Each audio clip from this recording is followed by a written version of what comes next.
gars yi déglu leen cas bu doy waar fii la jamono ji toll dafa am benn femme bu ma contacté wax ma histoire bu doy waar dafa am ku mu xamanteel ci telegram bi ñoom ñaar ñuy envoyé message di envoyé message di envoyé message waa ji def benn photo profil boo xam ne comme si que moom la di waxtaan ak ndaw si ba ñu amante confiance waa ji xëy di ko envoyé ay vidéo yu doy waar ndaw si nee na résisté na ba sonn mais finalement mu dem aussi ba am confiance si waa ji moom it muy filmé boppam di ko envoyé waa ji bi mu ko envoyé quelques vidéos après waa ji collectionné waat vidéo yëpp envoyé ko ndaw si ne ko moom dafay liggéey avec les sites su ko joxul 250 000 24 heures la ko may pour que mu jox vidéo yi site yi femme bi bind ma loolu bi ma gisee ne c'est un cas urgent ma demandé ko numéro mu woo ma laaj ko mu expliquer ma situation bi nu mu demee xam nga koo xamanteel ci telegram mu affiché rek kii xamoo numéro xamoo yow la kan nga jël say photo say vidéo envoyé ko mu def la chantage bi loolu amee mu ne ma waa ji 24 heures la ko may pour que mu envoyé ko xaalis bi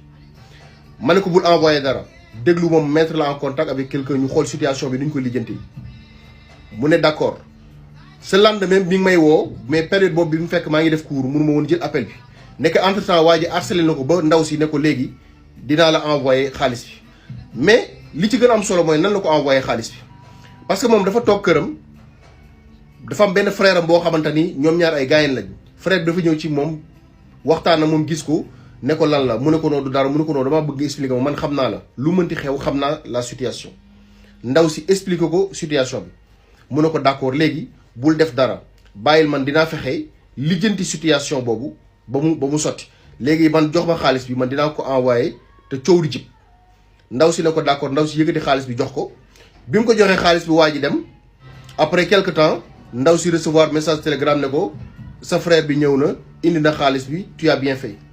ndaw si bi ma woowee expliqué ma loolu après mes investigations ma ne ko kii c'est ton propre frère moo la ko def mu ne ma non professeur la bu nul nekk ma ne ko moom moo la ko def imaginez sa propre frère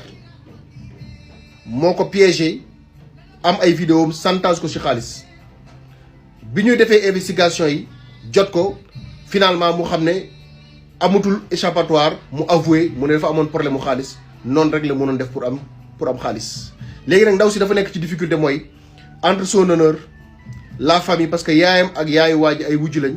man je lui ai demandé de porter plainte nee na mënul porter plainte ndax kër gi dafay tas mais ñaareel bi mooy lan mooy que ni buggul aussi nit ñi xamal ko regardez sa propre frère moo la def lu mel nii kon attention gars yi def leen attention ci wàllu telegram ak réseau yi da ngeen ci def ndànk attention